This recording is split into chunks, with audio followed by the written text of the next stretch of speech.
10 years old and growing up in a black working class neighborhood on the west side of Detroit. One of the bloodiest rebellions of the 1960s erupted a few short miles from my house. I remember National Guard tanks rolling down my narrow street and soldiers with rifles standing outside the supermarket down the block. Less than a year later, my family was transfixed as we watched the news of King's assassination. My mother, who was not a particularly religious woman, began praying, and my father, who was characteristically very gregarious, was fuming.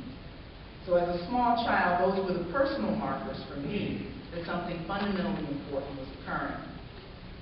As a child, I also began to ask questions that since historians have attempted to answer.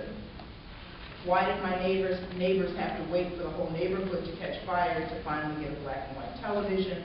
I was glad that they did, but this reflected a demand for the redistribution of wealth, which was a part of the 60s movement. Why did the white families on TV seem so better off than all the families I knew?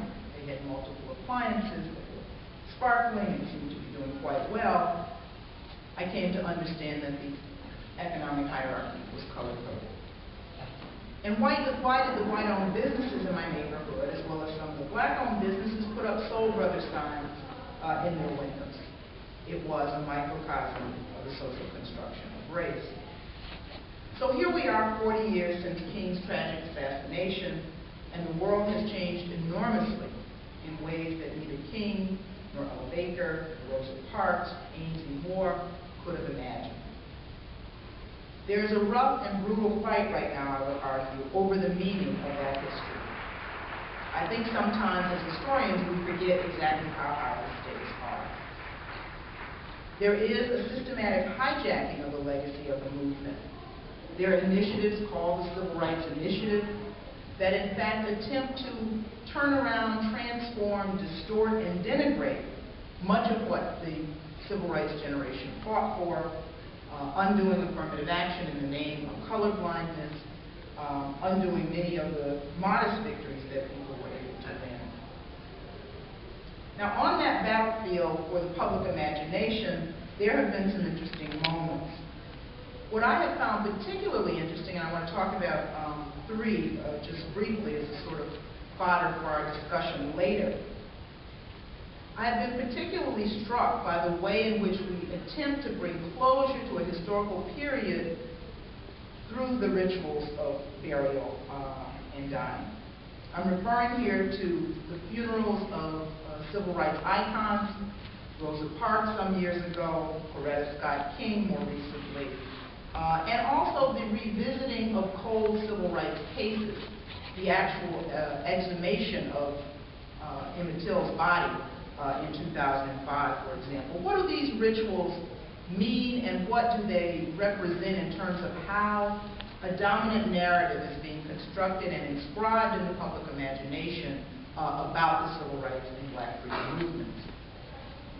When Rosa Parks died, for example, there were really three services for her: Montgomery, Detroit, and a ceremony in D.C. But if you recall, she was laid in state in the U.S. Capitol Rotunda. President Bush laid a wreath at the coffin. It was as if having her body on display was a way to finally close a chapter on an era, and some commentators said as much. She was praised by conservatives and liberals alike as a great civil rights leader, one of the good kind, that is, the nonviolent ones, who helped this country wrestle with the demons of racism and defeat them. Bush issued a proclamation when Rosa Parks died for all government flags to be flown at half-staff around the world, at embassies around the world, and in Washington, D.C., and throughout the country. But there was another memorial, and this was an activist memorial. A memorial in Detroit where Rosa Parks lived and died, where Jesse Jackson and Al Sharpton, but perhaps more importantly, local activists, celebrated her life and pledged themselves to continue the struggle that she had committed her life to, countering and challenging and problematizing a very simplistic narrative about Rosa Parks which we still read in many textbooks and see in many popular representations. That is, this kindly, dignified seamstress who sort of accidentally, inadvertently stumbles into history. Who had participated in a Highlander folk school strategy session not long before the boycott began, and was much more sophisticated and savvy than she was really ever given credit for, and then continued her activism after she left Montgomery, taking a stance against war and poverty and in support of labor issues and a whole variety of other progressive issues. At the Detroit Memorial also, Jackson and others spoke out against the conservative appointments to the Supreme Court and the threat represented to the legacy of the civil rights movement by those conservative appointments. Also at that memorial, people spoke out against the insatiable lust of a prison system for young black and brown bodies. So you see, there was a real contestation over how to bring closure to this individual's life in the context, on the terrain of a struggle about how to define that period of the civil rights and black freedom struggle. By the time Coretta Scott King passed away a couple of years later, the script was polished, and her death was exploited further to give an artificial sense of closure, to further sanitize the movement, to further separate our memories from what the more progressive wing of that movement, the left wing of that movement, actually represented. And many of you recall her funeral in Atlanta was highly controversial. It was attended by 4 presidents, past and present, George Bush included, Harry Belafonte, who of course had been a strong supporter of not only the civil rights and black freedom movement, but the movement for justice around the world, was disinvited from the speaking roster at the funeral. Julian Bond declined to go inside because of the mockery that was being made of Coretta King's legacy. And the clincher was where the service was held, which really brings us to the point of who are the people who have accepted the mantle or who have assumed the mantle as spokespersons for the movement.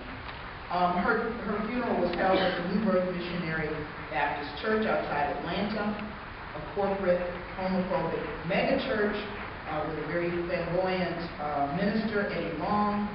And the irony of that is Coretta King had not only spoken out around issues of racial justice, had spoken out very, very strongly on issues of gay rights in speech in Detroit, in the speech in Chicago, rather, and also had been the head of the Gay Pride March in Atlanta.